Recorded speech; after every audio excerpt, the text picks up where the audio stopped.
usikum wa iyaya nafsi taqwallah faqad faza al-muttaqun.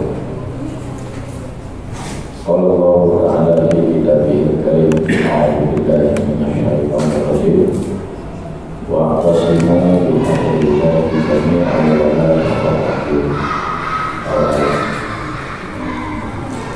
Jamaah rahmatullah, pada kesempatan malam hari ini kita masih akan membahas tentang al-aqidatu tad'una ila al-ukhuwah, bahwasanya akidah Islam itu menyeru kita agar kita bersaudara, agar kita bersatu. Dalil yang sudah sama-sama kita maklumi adalah wa'tasimu bihablillahi jami'an wa la tafarraqu. Berpegang teguhlah kalian kepada tali Allah, yaitu al-Islam, jami'an secara berjamaah, wa la tafarraqu, dan janganlah kalian bercerai-berai. Berarti akidah ini menyuruh kita untuk menjalankan Islam secara berjamaah, dan setiap perkara yang dilaksanakan secara berjamaah itu memang memiliki afdhaliyah, memiliki keutamaan.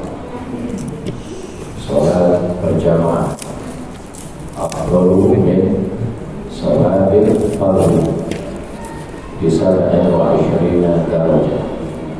Salat berjamaah lebih utama daripada salat sendiri.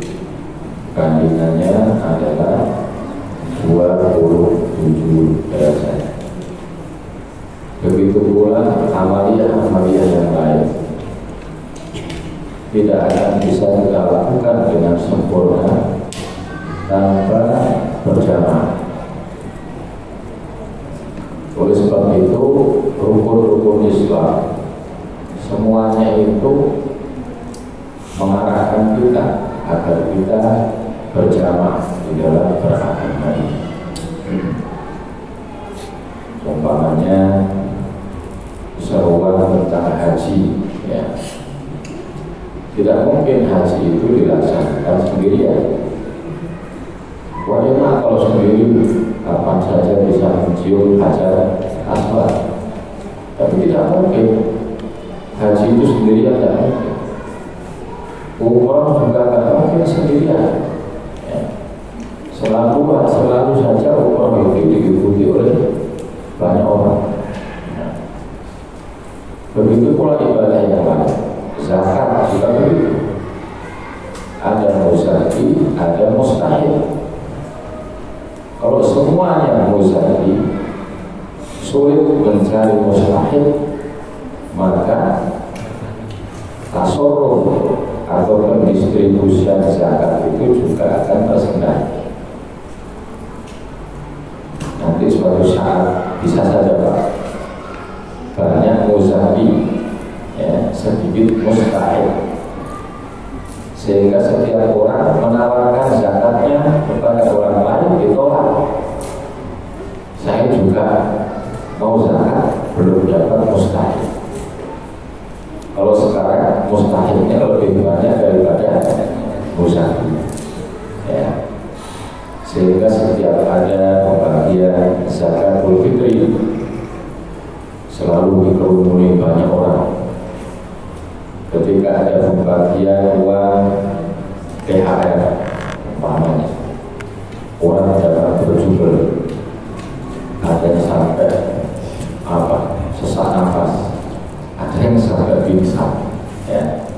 Itu kondisi sekarang. Tapi suatu saat nanti, ketika ekonomi umat Islam itu, ya, sudah berlimpah dan berlebih, itu mustahilnya susah dicari, ya. Banyak orang berzakat sulit untuk mendapatkan mustahil. Jadi rukun Islam ini mengajak kita sebetulnya untuk berjamaah, karena Islam tidak akan bisa dilaksanakan secara individu.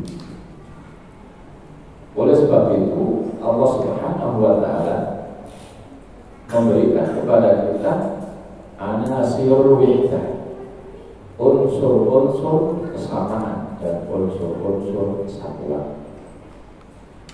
Bulan yang lalu ini sudah kita bahas, tapi belum selesai. Hari ini akan kita bahas dan kita selesaikan. Yang pertama disebutkan dulu ada yang namanya wahdatul aqidah. Kita memiliki kesamaan dan kesatuan di dalam perkara akidah. Bahwa akidah itu dibangun di atas dua kalimat syahadat. Umirtu an uqatilan nasa hatta yashhadu an la ilaha illallah wa anna Muhammadan Rasulullah. Aku diperintahkan oleh Allah untuk menyeru umat manusia agar mereka mau berikrar dua kalimat syahadat. Dua kalimat syahadat ini menjadi satu kesatuan, tidak boleh dipisah. Umpamanya ada orang yang mengatakan saya ingin mengikrarkan asyhadu an la ilaha illallah saja, enggan atau menolak berikrar wa asyhadu anna Muhammadar Rasulullah, maka syahadatnya dianggap sebagai batal, belum sempurna, belum masuk ke dalam area keislaman. Jadi dua kalimat syahadat ini menjadi satu kesatuan. Bagaimana kalau ada orang yang bersyahadat kepada Allah, tetapi syahadat yang kedua bukan kepada Rasulullah? Umpamanya asyhadu an la ilaha illallah wa asyhadu anna Ali bin Abi Thalib Rasulullah. Bersaksi tidak ada ilah yang wajib diibadahi kecuali Allah dan Ali bin Abi Thalib sebagai Rasulullah. Batal kan gitu ya. Walaupun Ali bin Abi Thalib itu sahabat yang mulia di sisi Rasulullah, walaupun beliau itu dijuluki sebagai apa? Miftahul ilm, kuncinya ilmu.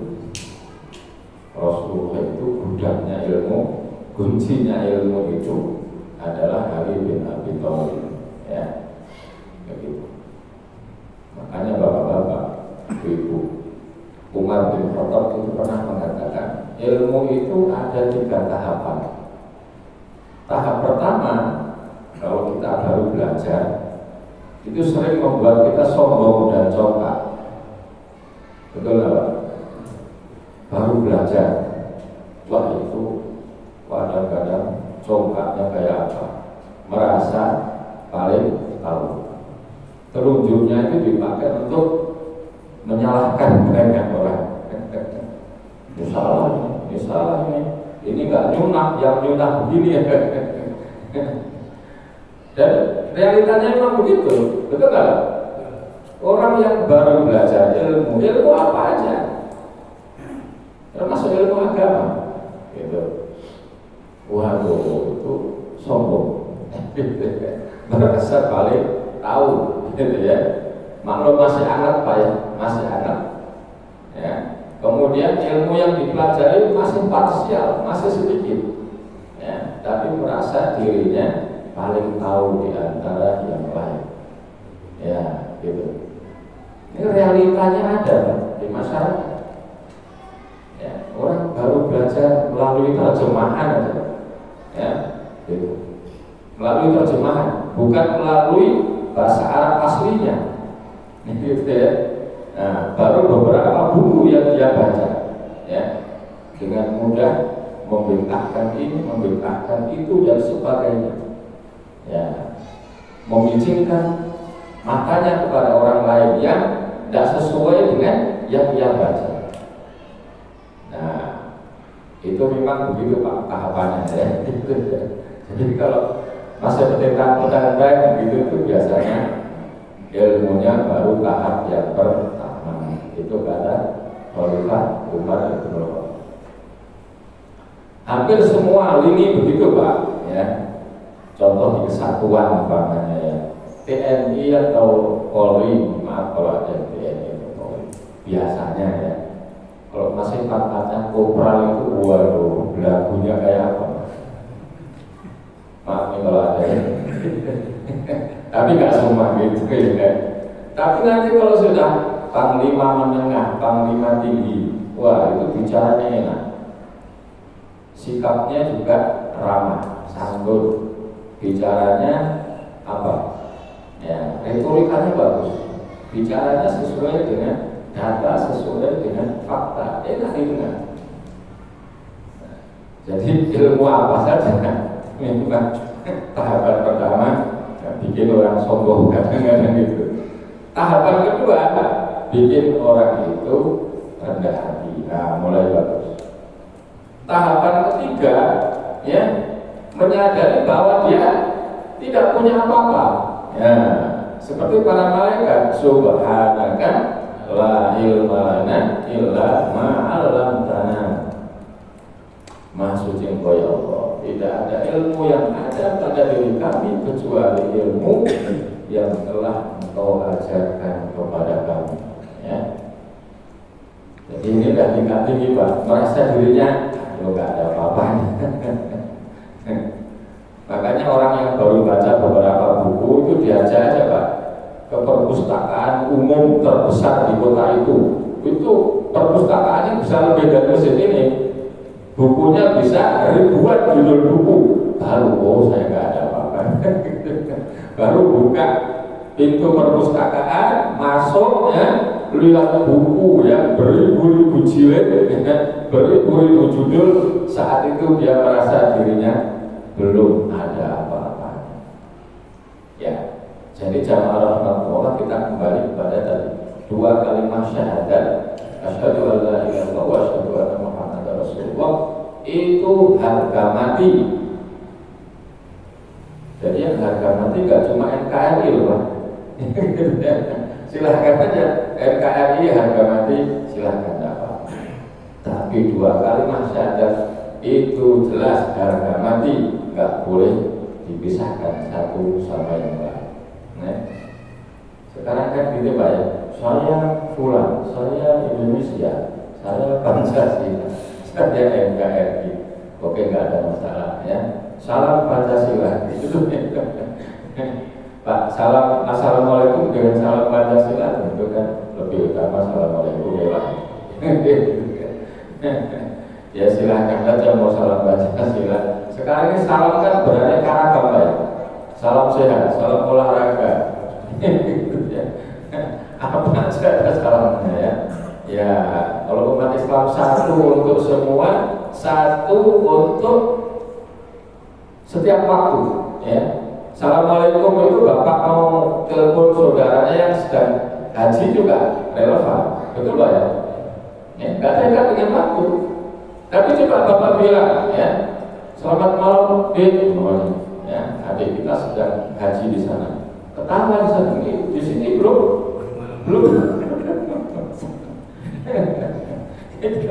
Di sini belum malam, jam 2. Tapi kalau assalamualaikum, ya spontan jawab waalaikumsalam. Atau saudara Bapak di Amerika assalamualaikum ya, udah langsung waalaikumsalam. Coba selamat malam. Ya di sana. Ya. Jadi assalamualaikum itu satu apa? Satu sapaan gitu ya, yang sifatnya universal gitu ya. Ya, di mana saja relevan untuk kita ucapkan dan mudah sekali untuk diucapkan. Jadi cara mulai yang pertama, wahdatul aqidah ya, dua kalimat syahadat itu sudah merupakan harga mati ya. Minas sawabit, termasuk perkara yang baku yang tidak bisa dirubah. Ya. Kemudian yang kedua, wahdatul ibadah, kesamaan di dalam beribadah. Secara global ibadah itu sama, ada beberapa yang berbeda ya, yang itu mencakup masalah al-ikhtilaf ya, al-ikhtilaf. semua sepakat angkat tangan takbiratul ihram itu kan ya rukun Pak ya, rukun. Cuma angkat tangannya hadwal man bibayin ya, sejajar dengan pundak.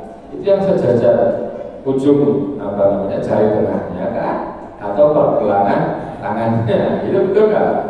Sehingga ada yang mengatakan yang sejajar itu adalah jari tengah, sehingga dia begini. Agak susah, ya. Diukur sejajar dengan ya pundaknya itu adalah jari tengah. Ada yang memahami sejajar itu pergelangan tangannya, ya. Gitu. Ya, nah itu pasti ada perbedaan yang begitu Pak.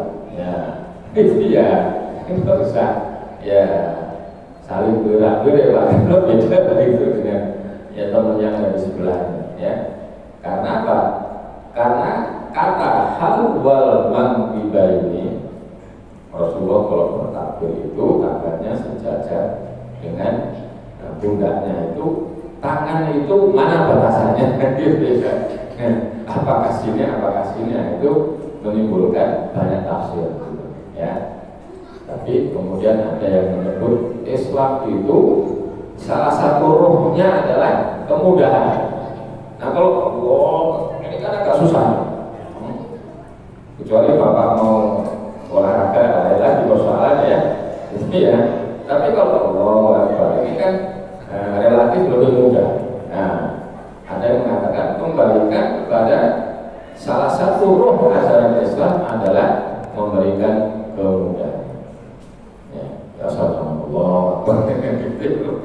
Kalau begitu ya, tapi juga ada Allah. Jadi itu lebih. Ya. Nah, tetapi secara global ibadah itu sama. Ya, puasa ya sama. Samanya lah, ya, menahan makan minum dan jima sejak terbit fajar sampai tenggelam matahari, ya, gitu. Nah terbit fajarnya di sini kurang lebih kadang-kadang 12 jam. Ada lagi yang sehari tepatnya 14 jam, ya, gitu.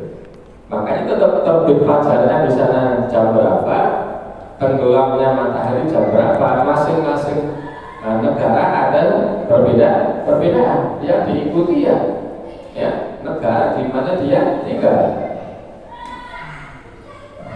Di Amerika itu berapa Pak puasanya? Kalau nggak salah 14 jam ya Pak ya.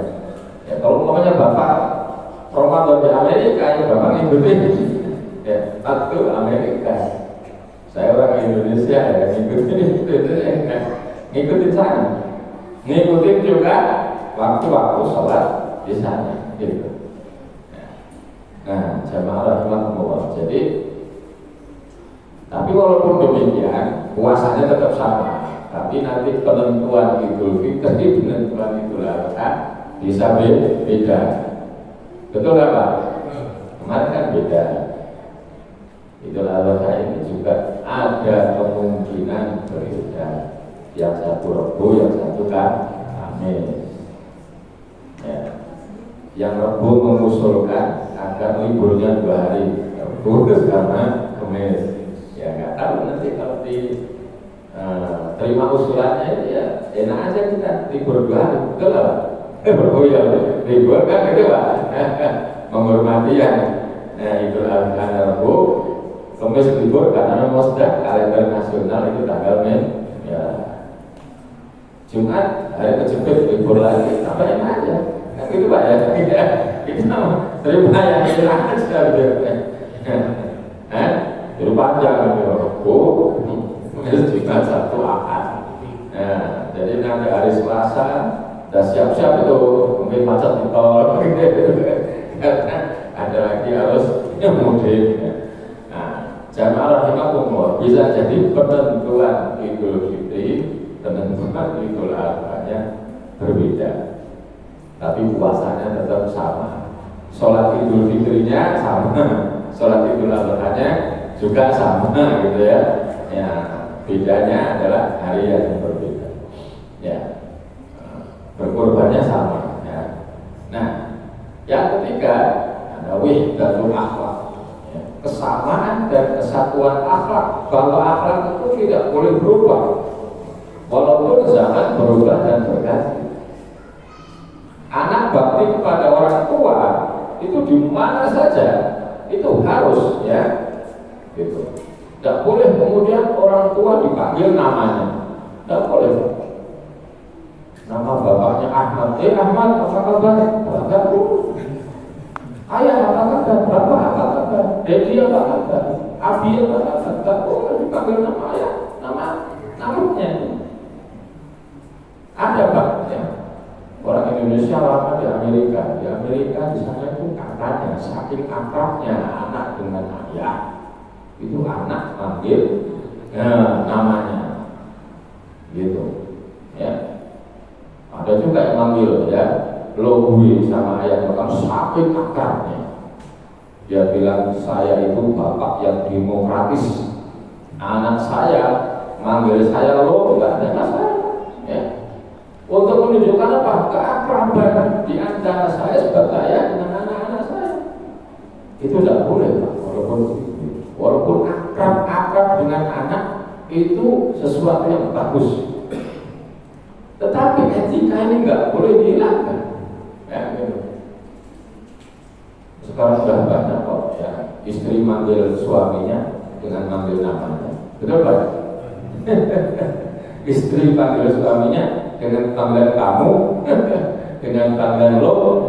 Nah, etika ini nggak boleh hilang mestinya. Apalagi anak manggil ibunya memanggil namanya, manggil ayahnya memanggil namanya. Ya, walaupun mengatakan saya bapak ibu yang demokratis, tapi itu nggak bisa diterima karena akhlak itu, ya, bagian yang tidak terpisahkan dari Islam. Wa qadha rabbuka alla ta'budu illa iyyah wa bil walidaini ihsana. Tuhanmu telah memerintahkan kepadamu agar engkau tidak beribadah kecuali kepadanya dan kepada kedua orang tua hendaknya berbuat ihsan, berbuat baik. Sampai nanti kan disebutkan apa, ya, bagaimana adab seorang anak terhadap, ya, bapaknya, terhadap ibunya. Wala taqul lahuma uff, ya, jangan berkata ya, berkata saja tidak boleh, ya, gitu, ya. Tapi ya nggak setiap yang nggak boleh. Kalau nya cuma canda ya nggak apa-apa, Pak.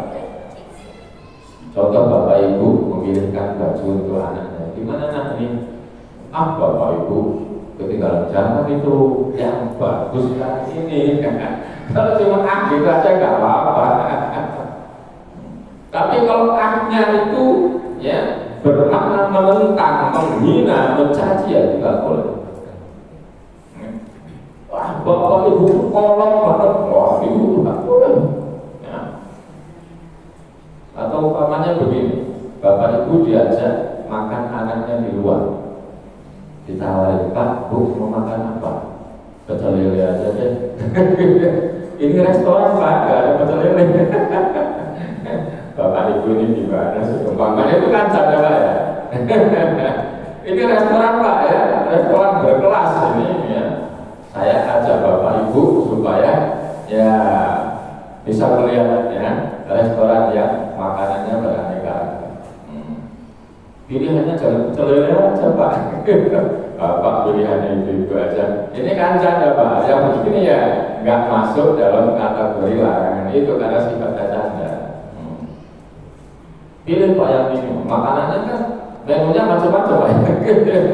Bahasanya macam-macam, betul lah, Pak. Iya kan, ya. Nah, kalau itu cuma sekedar canda gitu nggak ada masalah. Tapi kalau sifatnya menghina, mencaci, gitu, memperolok-olok, maka itu menjadi tidak boleh. Nah, jamaah rahimahullah, jadi akhlak ini tidak boleh berubah. Makanya disebutkan oleh Rasulullah, laisa minna man la yuwaqqir kabirona wa lam yarham shaghirona. Tidak termasuk golongan kami anak muda yang tidak hormat sama orang tua. Orang tua tua tidak sayang sama yang muda. Nah, ini akhlak Pak. Yang tua kita hormati bagaimanapun pendapatnya, ya nggak relevan, gitu ya. Bisa jadi kan Pak ya. Nah, tetap kita hormati. Ya. Yang muda kita menyayangi mereka. Nah, itu bagian dari akhlak Islam yang tidak boleh dinafikan. Ya, karena itu adalah apa? Minas sawabit, termasuk perkara-perkara yang bagus. Kemudian ada wahdatul lughah, kesamaan bahasa. Ya. Quran bahasa apa? Bahasa Arab.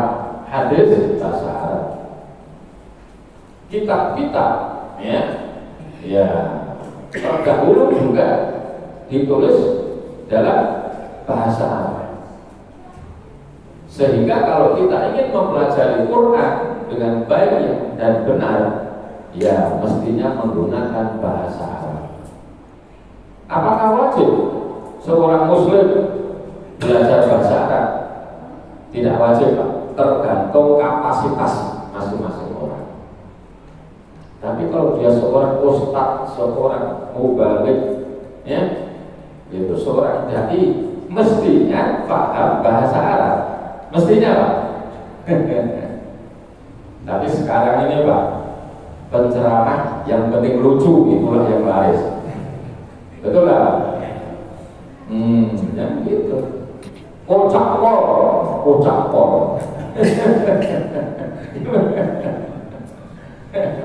Nah, kalau pengen yang kocak-kocak, panggil aja komedian.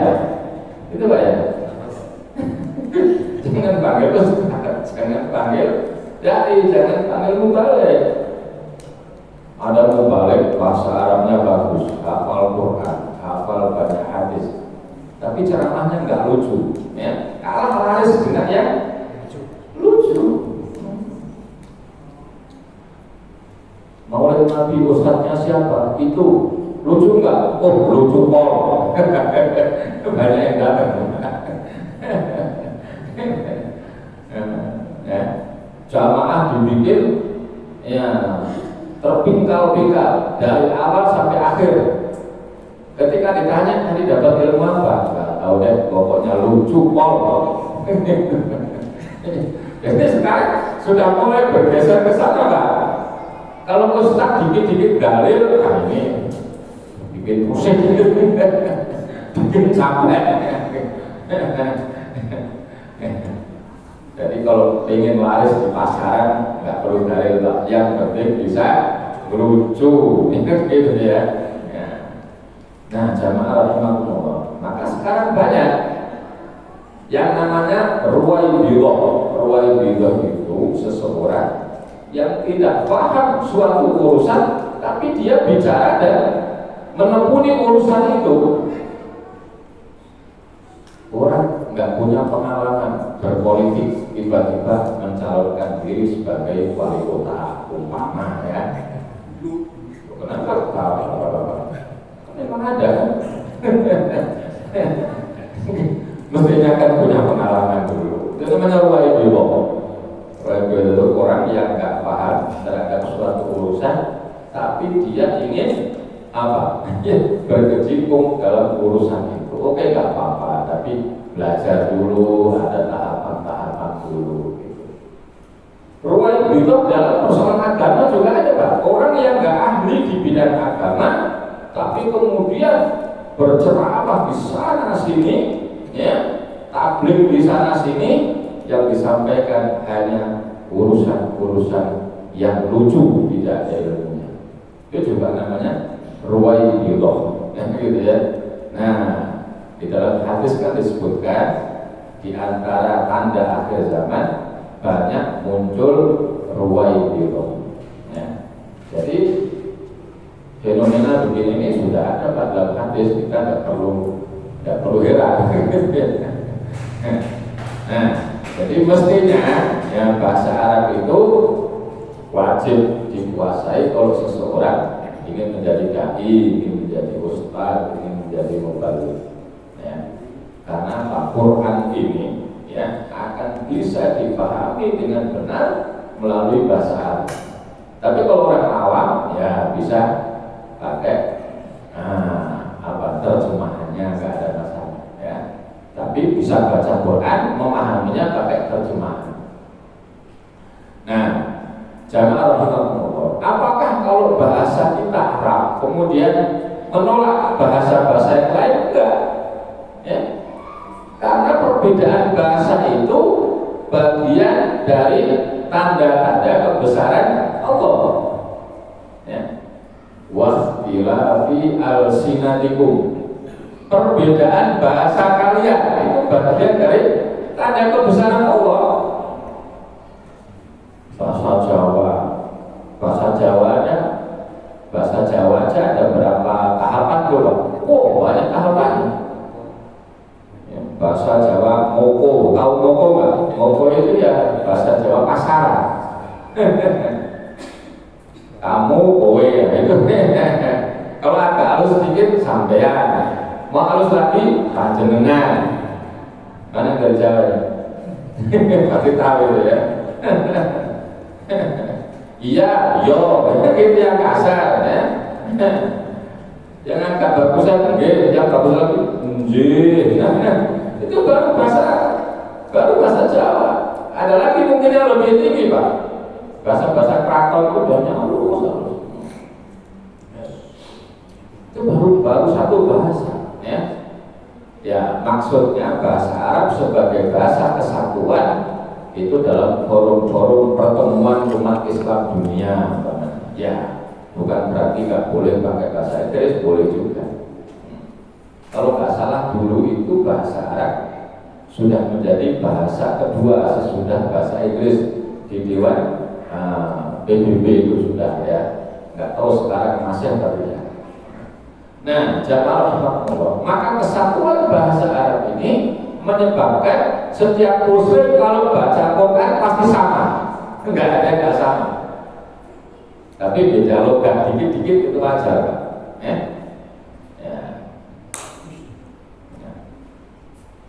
Beda logat dikit-dikit itu wajar. Di tempat kita aja juga ada beda logat. Tapi itu ya, anzala ada yang susah, ya, membunyikan za, anjala. Dipaksa-paksa nggak bisa ya sudah. Layukan di pulau nafsa, itu harus ada. Tapi kalau masih kecil bisa pak ya. Anjala dilatih, ya. Anzala terus anjala bisa. Tapi kalau tua-tua, waladhi anjala minas samai, waladhi anjala minas samai ma'anya. Tetap ada anjala ya. Kalau memang lidahnya sudah kaku, tidak bisa lagi kecuali anjala, itu sudah dimaklumi dan dimaafkan. Tapi kalau yang kecil ya, masih bisa diperbaiki lah. Membunyikan huruf ain nggak bisa, bisanya ngain, sudah nggak bisa lagi diperbaiki.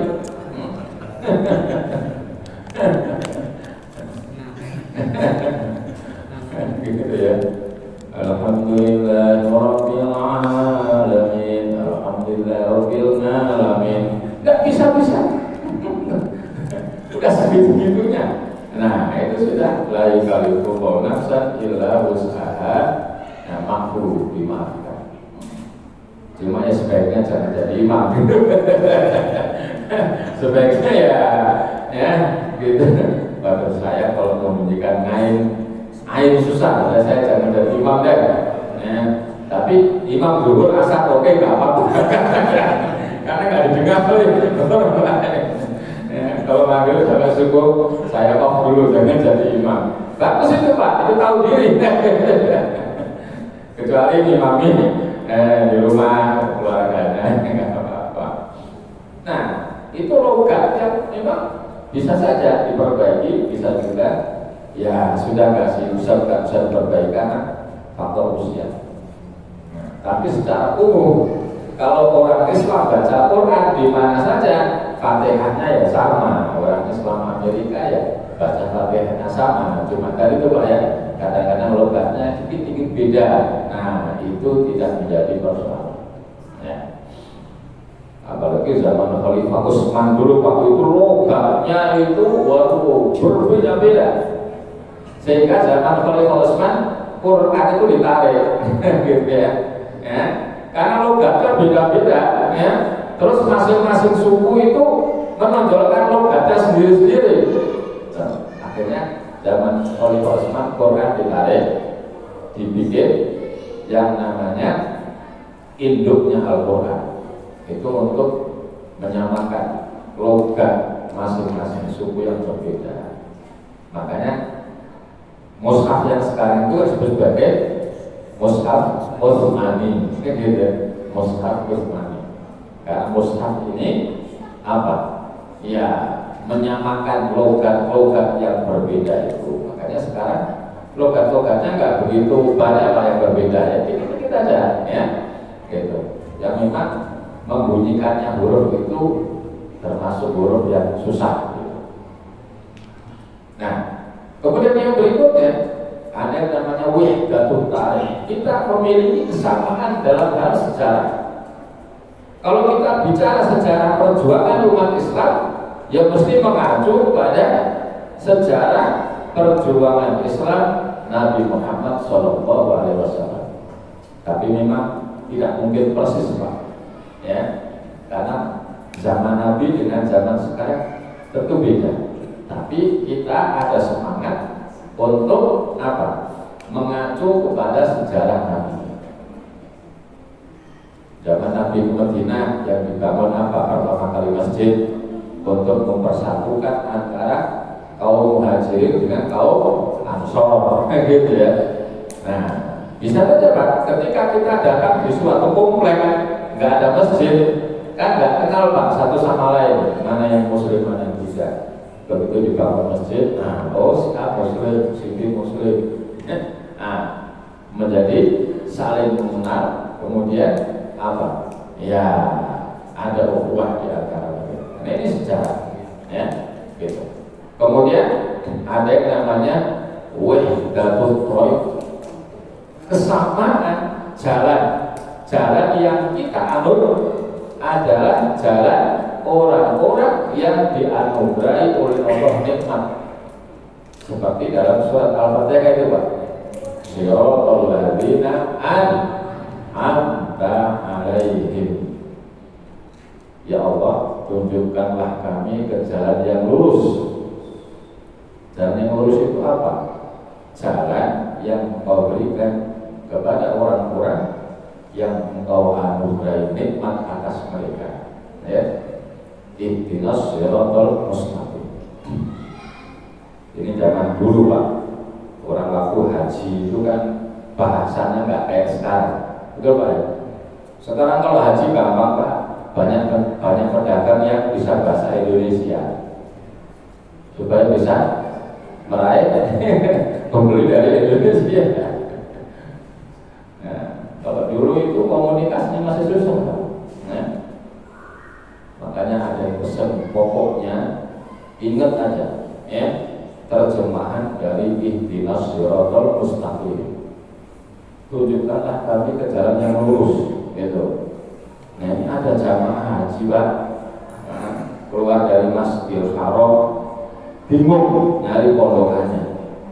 Ya Pak ya, Masjidil Haram kan melingkar begitu, pintunya sama, nggak baca ini pintu apa ketika masuk, begitu keluar, asal keluar ada bingung mana pondokannya.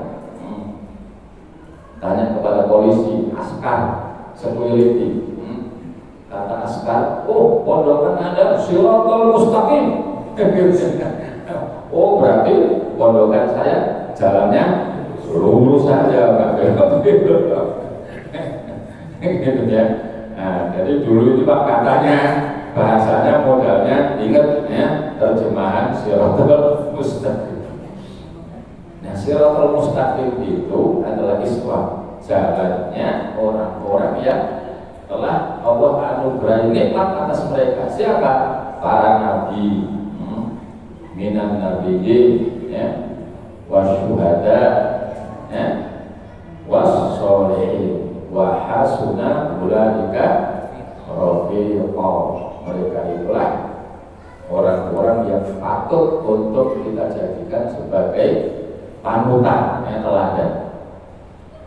Nah, kemudian yang terakhir disebutkan kita memiliki wahdatul imamah, ya, kesatuan kepemimpinan. Nah, ini terjadi pada zaman Nabi, Pak. Ya, kalau sekarang nggak ada kesatuan kepemimpinan, nggak ada, Pak. Ya, coba Bapak tanya, pemimpin umat Islam hari ini siapa? Susah kita jawabnya, betul Pak ya? Tapi ketua umum partai ini gampang. Ketua umum partai itu gampang. Ketua umum partai PAN siapa? Kita tahu. Ketua umum ya, PDIP siapa kita tahu. Tapi ketua, ya, pemimpin umat Islam hari ini siapa? Gak bisa jawab, tidak ada cuma nggak ada, ya. Ketua umum PP Muhammadiyah, nah ini namanya, ya, gitu. Ketua umum NU siapa? Kita tahu ini namanya, ya. Tapi ketua ataupun pemimpin umat Islam Indonesia siapa? Nggak ada yang bisa jawab, karena belum ada. Ya, kepemimpinan zaman Nabi jelas hanya Nabi. Makanya setiap persoalan mudah, ya, dicarikan solusinya, ya. Perselisihan apa saja ketika datang ke Nabi selesai urusan. Habis itu Khalifah, Khulafaur Rasyidin, Abu Bakar dan selanjutnya.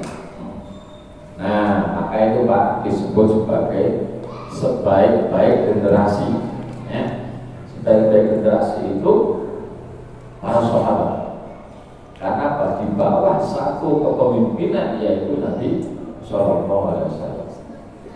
Kemudian Abu Bakar, Umar, Utsman, ya, Ali, ya. Sesudah itu baru dinasti, ya. Nah, jamaah rahmatullah, tentu yang kita sampaikan malam ini adalah teorinya, yaitu Pak ya. Ini teori, ini ya. Prakteknya masih jauh dari teori yang ideal. Tentu yang disalahkan bukan teorinya, ya Pak ya. Yang salah adalah kita yang belum bisa menyesuaikan dengan teori wahdatul ummah, persatuan dan kesatuan umat, yang mana teorinya itu sangat ideal. Nah, tetapi walaupun realitanya tidak sesuai dengan teori, ya teori itu tetap wajib untuk disampaikan, ya, gitu ya, sebagai apa? Landasan kita di dalam berbicara, berpikir dan bertindak. Nah, jamaah rahmatullah, inilah ya beberapa anasir wahdatul ummah, unsur-unsur kesamaan dan kesatuan umat yang secara teori sungguh amat ideal, walaupun realitanya ya masih apa Pak? Ya istilahnya apa? Jauh api dari panggang, ya. Baiklah, saya kira cukup Pak ya. Sudah sahabat? Sudah. Baik. Selesai sudah kita bahas mengenai anasirul wahdah. Insyaallah bulan depan kita akan bahas tema yang lain yang masih berkenaan dengan akidah Islam. Kita akhiri dengan subhanallah wa bihamdika asyhadu an la ilaha illa anta astaghfiruka wa atubu ilaik. Wassalamualaikum